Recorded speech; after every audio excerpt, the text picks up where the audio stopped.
विद्यार्थी मित्रांनो, आज आपण लिंग या घटकाविषयी माहिती पाहणार आहोत। या घटकामध्ये लिंग म्हणजे काय, लिंगाचे प्रकार कोणकोणते, ते ओळखायचे कसं आणि त्या घटकावर आधारित बहुपर्यायी नमुना प्रश्न कसे येऊ शकतात याविषयी माहिती आपण घेणार आहोत। जाऊया घटकाकडे। लिंग ज्या नावावरून ते पुरुष जातीचे नर आहे की स्त्री जातीचे मादी आहे हे आपल्याला कळते, त्याला त्या नामाचे लिंग म्हणतात।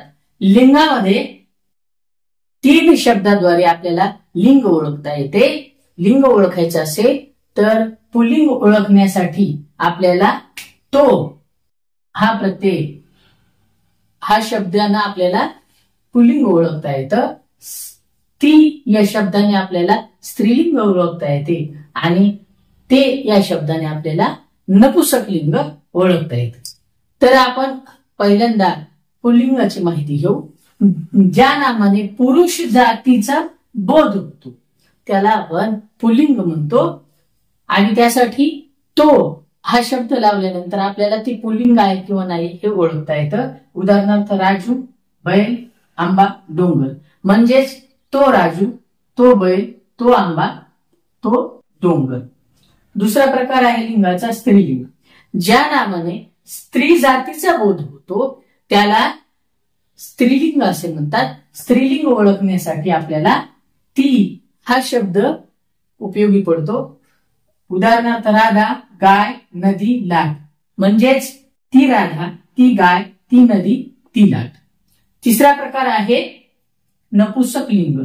नपुंसकलिंगामध्ये पुरुष किंवा स्त्री जातीचा बोध होत नाही, त्याला आपण नपुंसकलिंग म्हणतो। उदाहरणार्थ पुस्तक, झाड, मंदिर, आणि ते ओळखण्यासाठी नपुंसकलिंगासाठी ते हा जो शब्द आहे तो शब्द नामापूर्वी आपण लावल्यानंतर आपल्याला ते पुस्तक, ते झाड, ते मंदिर अशा पद्धतीनं आपल्याला नामाचं लिंग ओळखता येतं।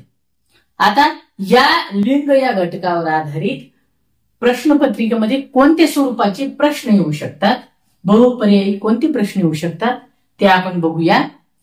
पहिला आहे पुल्लिंगी शब्द ओळखा। पुल्लिंगी शब्द ओळखा म्हणजेच दिलेल्या या 4 शब्दापैकी कोणता शब्द पुल्लिंगामध्ये येतो हे आपल्याला ओळखायचं आहे। शब्द पाहू आपण।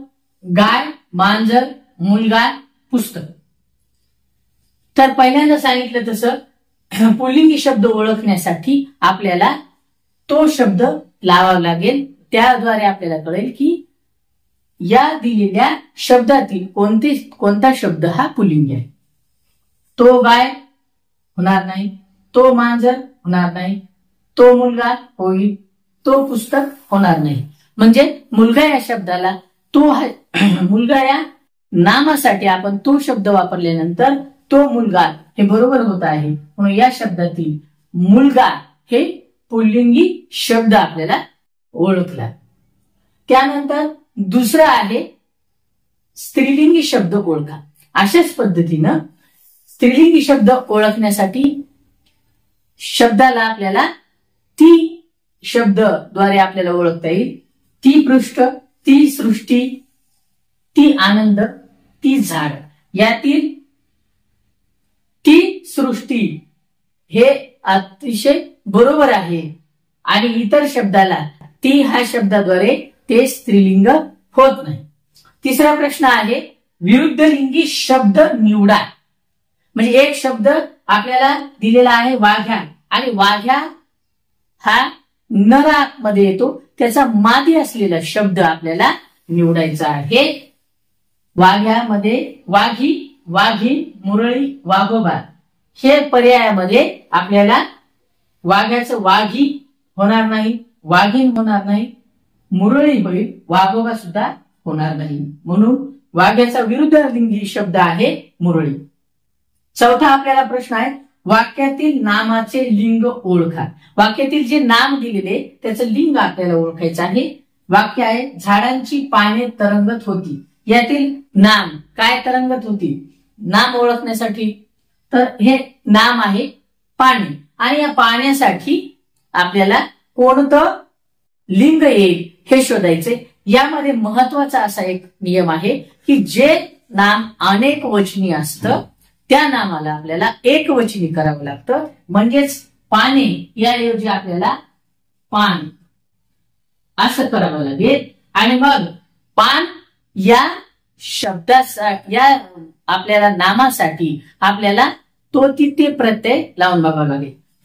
तो पान होणार नाही म्हणजे पुल्लिंगी नाही, ती पान होणार नाही म्हणजे तो स्त्रीलिंगी नाही, आणि ते पान हे बरोबर होत आहे। म्हणून पाने या शब्दाचा जे लिंग आहे ते नपुंसक लिंग आपल्याला ओळखता येईल। म्हणजेच अनेक वचनाचा आपल्याला कोणतंही नामाला अनेक वचनामध्ये ते नाम असेल तर लिंग ओळखण्यासाठी आपल्याला त्याचा एक वचनामध्ये रूपांतर करावं लागतं।